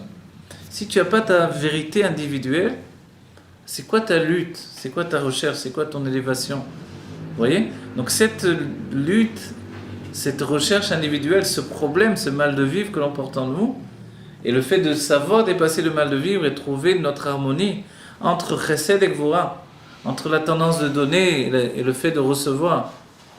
Dès que l'on reçoit, on se met en danger. Mais dès que l'on donne aussi, on se met en danger. On donne, on dit pourquoi le Hod de toutes les sphirotes, c'est la plus dangereuse. La sphira de Hod, il y a Chesed dans les... Riv Avdalet, ouais, Hod. Il y a Chesed, Gvura, Tiferet, Netzar, Hod. Voilà, et après il y a Yesod. On dit que les sphirotes s'arrêtent à Hod. Yesod, c'est le tsinor qui va... Le conduit qui va dévoiler les autres sphirotes. Mais dans les sentiments, ça s'arrête à Hod. L'Ag Baomer, par exemple, c'est le jour le plus difficile du Homer. C'est Hod, c'est Béhod. Et ce moment-là, on dit qu'il est tellement fragile que Rabbi Shimon Bar Yochai va réaliser sa istalkut ce moment-là. Parce qu'autrement, ce jour-là, c'est le jour le plus néfaste du Homer, où des forces, on va dire, très puissantes sont dévoilées à ce moment-là. On est un peu mébloubal, on est tous bousculés pendant cette période, on est sur les nerfs, parce que les forces de l'âme sont bousculées pendant le Homer. Mais Hod, on dit pourquoi? Quel est le problème dans le Hod? C'est que c'est la tmimout, la candeur, l'innocence, qui est à la fois une perfection et qui est à la fois une fragilité extrême. On dit que les forces du mal attaquent le Hod. Quand l'ange a voulu frapper Yaakov Avinu, qui est un être parfait dans l'équilibre humain, il a trouvé un seul endroit pour le frapper, c'est dans la sphira de Hod. Il a frappé dans le guide anaché, ça correspond exactement au niveau de Hod, et à ce moment-là, il a fragilisé. Le Hod, c'est la faculté que l'on a de recevoir des autres et de donner. Quelqu'un qui est innocent, il donne tout ce qu'il a, et il reçoit tout des autres. Mais quand on reçoit, on peut recevoir des choses terribles, de la drogue, du poison, des influences extrêmement néfastes. Et donner, on est capable de donner jusqu'à se démunir. Donc en fait, le Hod, c'est la situation où on dit toute la Yenikat Achitzonim provient du Hod. Donc en fait, le dépassement de cette situation-là, c'est de savoir que dans ce point-là, si on est capable de recevoir de chacun et de donner à chacun, on comprend ce qu'a voulu faire le Rabbi Rachav qui est lié à la sphira de Hod.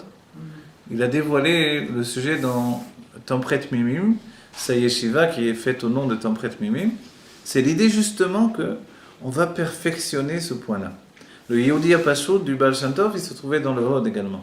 Il n'a pas de construction, il est innocent. Il n'est rien du tout. Il est capable de tout recevoir et de tout donner. Et en même temps, ce fait-là, c'est la faculté d'évolution ininterrompue. On a dit tout à l'heure, le problème de l'évolution, c'est que quand on commence à regarder notre évolution nous-mêmes, on commence à prendre la valeur de notre, on va dire, de notre propre valeur, on a pris les mesures de notre propre valeur, on devient finalement prisonniers de notre propre valeur. Et être prisonnier de notre propre valeur, c'est la pire des choses qui soient. Je vous donne un exemple. Quelqu'un a fait de hautes études, arrive le moment où il doit étudier également la Torah, il vient étudier par exemple la Chassidut Rabban, on va dire toutes ces hautes études vont le prédisposer à s'ouvrir à cette nouvelle sagesse, etc. Curieusement, on va dire concrètement, avec des élèves dans des années d'enseignement, j'ai vu que ce n'était pas toujours le cas. Que des gens beaucoup plus simples, qui avaient moins d'études, s'épanouissaient d'une manière plus prodigieuse. Et les gens qui avaient un grand bagage, finalement, bloquaient. C'est-à-dire qu'il y avait une sorte de... vous savez, comme les fontaines, l'eau, elle tombe et elle revient, la même eau qui retombe et qui revient. C'est-à-dire que la personne a fait des efforts intellectuels pour structurer son intellect pendant des années de sa vie, et maintenant il n'est pas capable de faire de nouveaux efforts qui vont remettre en question tout ce qu'il a étudié auparavant. Et ça, c'est le blocage où l'intelligence elle-même, elle devient un empêchement d'étudier. Et c'est ce qui peut nous arriver le plus terrible. C'est-à-dire qu'habituellement, on fait tout ça. On entend l'enseignement, on cherche automatiquement à quoi ressemble cet enseignement.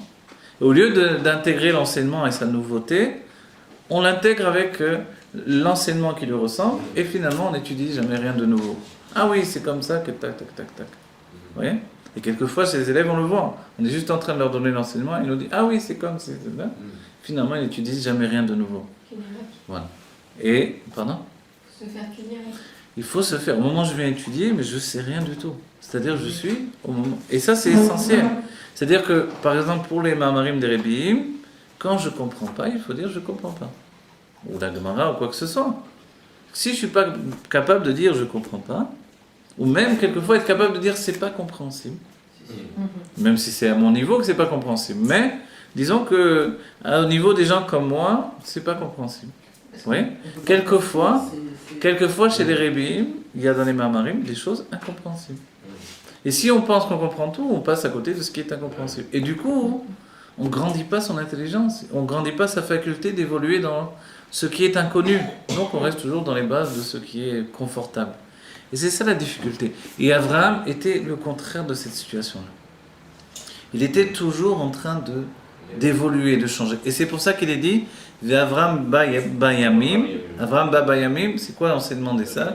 Et Abraham vient dans ses jours, finalement, on peut dire bon, Abraham est mort avec tous les jours, il a fait de nombreuses années, bravo, maintenant il est mort. Non, les sages ont dit non. Abraham Imkol Yamim Shelo. Abraham vient avec tous ses jours. Il n'y avait pas un seul jour qui n'a pas été un jour d'évolution chez lui. Chaque jour, il pouvait dire, témoigner devant Dieu, voilà. Chaque jour de ma vie, j'ai travaillé, chaque jour j'ai évolué, chaque jour j'ai avancé. Il a rempli ce jeu. Voilà. Et chaque fois, j'étais capable de me remettre en question. C'était pas facile. Voilà. Quand Sarah m'a dit, prends ta servante et maintenant, etc. C'est vrai que c'était dur à avaler pour Abraham. Quand Dieu m'a dit, prends ton fils et va lui faire la shrita, c'était pas une chose facile. Mais chaque fois, j'ai évolué. C'est vrai qu'à un moment, il va dire à Dieu, arrête, j'ai plus les forces. Jusque-là, j'ai plus. Maintenant, tu me mets encore une épreuve, je vais pas tenir. D'accord. Mais quand même, toute sa vie, il a donné à Dieu. Après, c'est quand même... Après la mort de Sarah, il a quand même repris... Il a repris Agar. Et ça aussi, ça fait partie de ses facultés d'évolution. Voilà. On pourrait dire, mais qu'est-ce que tu reprends ? Ta femme a rejeté cette femme-là, maintenant tu la reprends ? Mais c'est vrai que Agar avait fait tchouva. C'est vrai qu'elle n'était plus la même Agar qui avait manqué de respect à Sarah. Et que s'il s'est marié avec elle, c'est que Agar maintenant était une femme qui avait le plus grand et le plus profond respect pour Sarah. Elle avait retrouvé le respect qu'elle avait pour Sarah, qu'il avait valu de devenir sa servante, puisqu'elle était une fille de roi, une fille de Pharaon. Et elle a choisi la Seigneur. Ouais. Et Ishmaël, il a fait tchouva. Ishmaël, on dit qu'il a fait tchouva, effectivement. Ouais. Mais il a eu d'autres enfants avec elle, avec Agar. Oui, il y a de nombreux enfants. Abraham a eu beaucoup d'enfants, et des enfants à qui il a donné de nombreux cadeaux, des enfants qu'il a donné, on dit qu'il a donné les noms de Touma aux enfants qu'il a envoyés du côté de Kedem, on dit. C'est-à-dire des enfants qui sont partis vers la Chine, vers le Tibet, vers tous ces... Voilà. Et là-bas, finalement, on voit qu'effectivement, il y a une sagesse, si bien que même que le Zohar dira qu'il y a une sagesse dans les livres du Tibet, des Tibétains, etc., etc. Et c'est étrange. il y a un des Tanaïm du Zohar qui a accédé à un des livres de la sagesse des Tibétains. Il s'est étonné de trouver de la sagesse, vraiment. Une vraie sagesse, pas une sagesse de rien du tout, quoi. Et finalement, dans le Zohar, il lui a été dit, mais de quoi tu t'étonnes, puisque ce sont les cadeaux d'Avraham Avinu. Donc forcément, cette sagesse appartenait à Avraham, il l'a transmise. Vous voyez, la médecine chinoise, etc., tout ça, ça vient d'Avraham Avinu, qu'il a transmis à ses enfants, comme les cadeaux qu'il a donnés à ses enfants. Il écrit, le passage dit qu'il leur a donné de nombreux cadeaux. En réalité, maintenant, pour nous, peut-être on a terminé ce cours, peut-être, voilà, encore quelques minutes. On voit, et c'est vrai que quand Abraham est capable de se remarier à nouveau, on voit qu'il ne s'arrête jamais. Quand il dit qu'il vient devant Dieu avec tous ses jours, c'est qu'il y a en lui une faculté de renouvellement qui est infinie. Et pour nous, c'est une leçon. Est-ce qu'on est capable de se renouveler à l'infini ? Est-ce qu'on est capable de se mettre en danger à l'infini ? Est-ce qu'on est capable non seulement d'accepter notre bassesse, mais d'aller vers la grandeur qui se trouve en nous ? C'est-à-dire les deux doivent être notre travail personnel. Et si on revient au Tanya, le fait de savoir que Dieu nous a ordonné d'être un tzaddik, c'est qu'on doit être un tzaddik. Quel genre de tzaddik ? Avraham a travaillé, on dit, à la manière du Sefer HaTanya. C'est ce qu'a dit le petit-fils du Baal Shem Tov, qui a dit « Mais c'est de la Vodat Hashem des Avot » en voyant dans le Sefer HaTanya. On va dire comment ça se fait, parce que les Avot étaient des tzaddikim. Mais c'était des tzaddikim qui vont travailler dans le derer du Benoni, c'est-à-dire dans les levushim, les vêtements d'expression. Et les vêtements d'expression, qu'est-ce qu'ils ont de particulier ? On peut les changer sans arrêt. Tandis que l'âme, on ne la change pas. L'intellect que l'on possède et les sentiments que l'on possède, on ne peut pas les changer. Mais on peut échanger l'expression. Si je travaille dans la générosité, je peux travailler dans la rigueur, et ainsi de suite. Et quand je transmets à mon enfant, finalement, qu'est-ce que je vais lui transmettre ? Ce que je suis ou ce que j'ai travaillé, c'est-à-dire l'effort que j'ai fait. Le choix d'Avraham, qui va être ensuite le choix de Yitzhak lui-même, c'est de donner à son enfant le meilleur de soi-même. Et on verra que Yitzhak va faire le choix, puisque c'est la finalité de cette compréhension. Vede toldot Yitzhak ben Avraham, comme il est le fils d'Avraham, qui était une nature de chesed, qui lui a transmis en fait la faculté de donner le meilleur de soi-même, c'est-à-dire son travail et non pas sa nature, entre guillemets, naturelle. Yitzhak va transmettre à son fils les deux natures de Avraham et Yitzhak. Il va faire que son fils va devenir finalement le meilleur de lui-même. C'est-à-dire une fusion entre le chesed et la gvura, la générosité et la rigueur, ça va être la mida de Tiferet. Yaakov Avinu va devenir finalement Tiferet. À ce moment-là, il va naître avec une âme équilibrée parfaitement, dans les deux tendances. Et ça, c'est la naissance, ce que va donner Yitzhak à son fils, et qui lui vient finalement de Avraham. C'est parce qu'il est Yitzhak ben Avraham qu'il est capable de faire ça. Et tout l'enseignement pour nous, c'est un enseignement à l'infini. Dans notre paracha, ce que l'on va découvrir, c'est qu'il y a la nature de Esav autant qu'il y a eu la nature de Ishmaël. C'est vrai que ce que l'on découvre et qui nous fait un peu peur dans un certain point de vue, c'est que Avraham a dû se débarrasser d'un certain point de vue aussi de son chesed dans Ishmaël. Il avait un surplus de générosité qui ne pouvait pas être géré, qui ne pouvait pas être limité. Il a épanché tout ça dans Ishmaël. Yitzhak, il a un surplus de rigueur, il va épancher tout ça dans Esav. Et à chaque fois, ça va donner naissance à un enfant pur. Du moment qu'ils ont fait ce travail pour nous, on n'a plus besoin de faire ce travail à nouveau. On est capable de donner à nos enfants, à la manière d'Avraham et Yitzhak directement, puisque nous, on ne descend pas ni d'Esav, ni de Ishmaël, mais on descend d'Avraham et Yitzhak. Vous savez, justement, avec Menachem Atlan, ce Shabbat, quand on a étudié, il m'a fait prendre conscience d'une chose très intéressante. Il m'a dit que quand les goïms sont ce qui s'appelle antisémites, en fait c'est totalement faux. Pourquoi ? Parce que sémite ça vient de Shem, et Shem finalement c'est... Donc il vient de Noir, mais Esav aussi vient de Shem.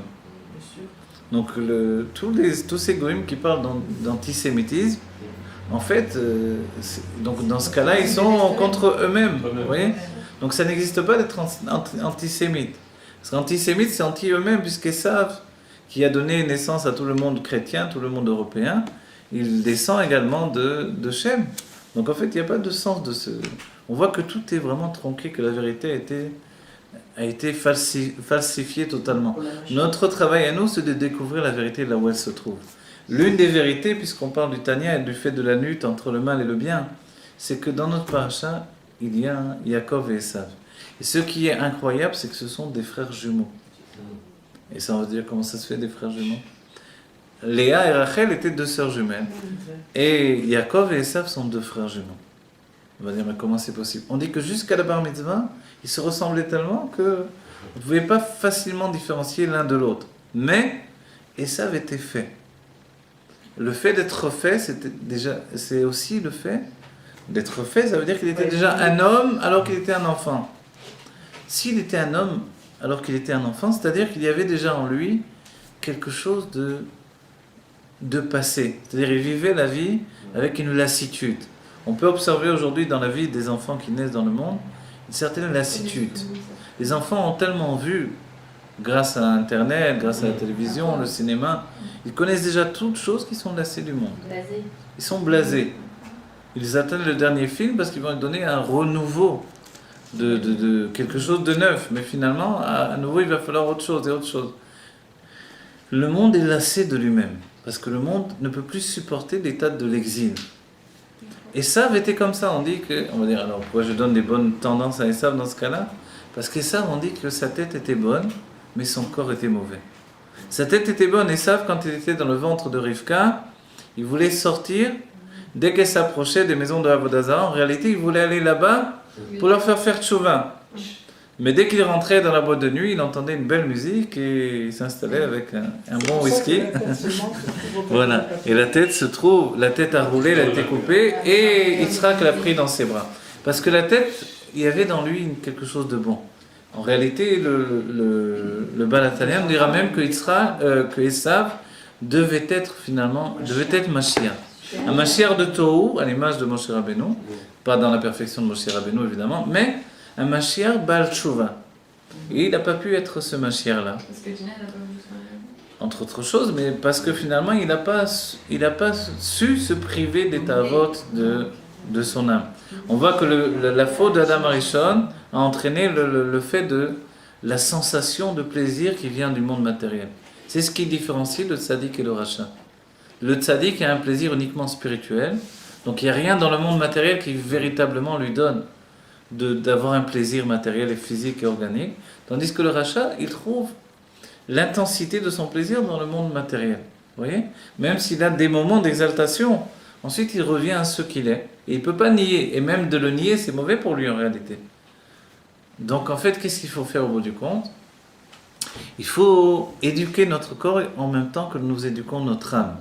Et éduquer notre corps, c'est faire le travail de tfila, le travail de l'étude, c'est faire pousser notre corps à enseigner, notre bouche à parler, à dire des livrets Torah.